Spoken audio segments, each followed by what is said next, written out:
10টা কারণ বলা হয়েছে, খুব সংক্ষেপে বলে দিচ্ছি, এগুলো একটু মনে রাখবেন। হালাল ইনকামের যে উপকরণগুলো, অর্থাৎ আমার ইনকাম বাড়বে, বারাকা আসবে অল্প পরিশ্রম বা হালাল পরিশ্রমের মধ্য দিয়ে। 1 নম্বর হচ্ছে ইস্তেগফার এবং তওবা। আপনি কাজও করবেন, সাথে ইস্তেগফার এবং তওবা করবেন। সূরা নূহের মধ্যে আল্লাহ তাআলা সেটা তুলে ধরেছেন। আরেকটা হচ্ছে আত-তাওয়াক্কুল আলাল্লাহ, আল্লাহর উপর তাওয়াক্কুল রাখবেন। মানে এটা না যে আমি কাজ করছি আমি তো ফসল পাবই, কে ঠকাবে, এরকম উদ্ধত কথা বলবেন না। তাওয়াক্কুল রাখবেন, বিনয়ের সাথে কাজ করবেন, চেষ্টা করছে আল্লাহ তুমি দাও। তৃতীয় হচ্ছে আল্লাহর ইবাদত। আল্লাহর ইবাদত সঠিকভাবে পালন করবেন, ফরজ ওয়াজিবের মধ্যে কোনো ত্রুটি করবেন না। চতুর্থ হচ্ছে সম্ভব হলে হজ এবং উমরা চালু রাখবেন, যদিও ফরজটা করে ফেলেছেন।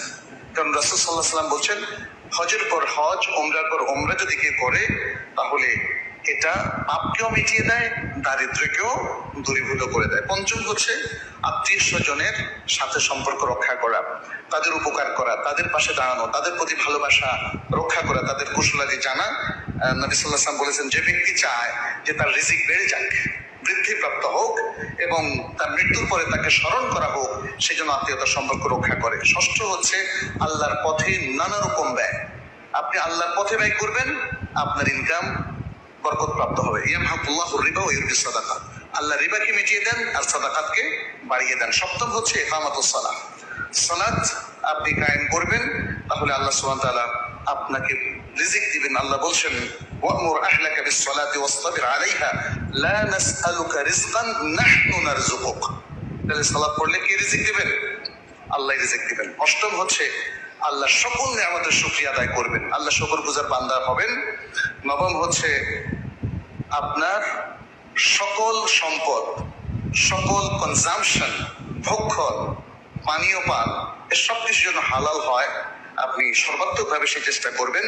এবং দশম হচ্ছে আপনি আপনার প্রত্যুষ থেকেই আমল শুরু করবেন। সকালবেলা ঘুমিয়ে থাকবেন না।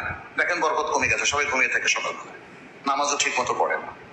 তাহলে আসুন আমরা হালাল রিজিকের অনুসন্ধান করি। হারামের সম্পৃক্ততা নিয়ে আমরা পরে আরেকদিন আলোচনা করব। আজকে শুধু ছোট্ট একটা হাদিস বলে শেষ করব।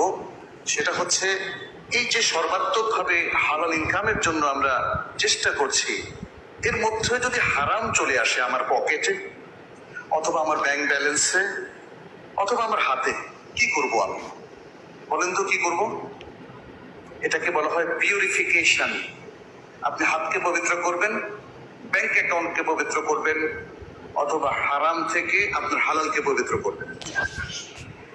কিভাবে? ওটাকে হারাম মালের খাতে আপনি ব্যয় করবেন, নিজেকে মুক্ত করবেন, যাতে করে আপনার ভেতরে কখনো হারাম না ঢোকে। আবু বকর রাদিয়াল্লাহু তাআলা আনহু থেকে বিশুদ্ধ হাদিসে এটাই বর্ণিত হয়েছে যে তার একজন পরিচারক ছিল, যে তার খারাজগুলো আদায় করে তার জন্য নিয়ে আসলো। তিনি সেখান থেকে কখনো কখনো ভক্ষণ করতেন। একবার সে একটা খাদ্য নিয়ে আসলো, আবু বকর রাদিয়াল্লাহু তাআলা সেটা খেয়ে ফেললেন আগের মতোই। বললেন যে, আপনি কি জানেন কি আমি এনেছি? আপনি জিজ্ঞেস না করে দেখি খেয়ে ফেললেন। বললেন যে, বলো তো দেখি। আসলে তো আমাদের এই সাহাবারা জৌলুষ্ম জীবনযাপন করতেন, একটু খাদ্য পেলেই অভুক্ত ছিলেন। কি সিম্পল লাইফ! আল্লাহ আল্লাহ। বললো যে, এটা হচ্ছে আমার জাহেলি যুগে আমি গণনার কাজ করতাম, জ্যোতিষের কাজ করতাম। আর আমি জ্যোতিষের কাজ আসলে জানতাম না, ধোঁকা দিতাম মানুষকে, মিথ্যা কথা বলতাম যে আমি প্রকৃত জ্যোতিষী।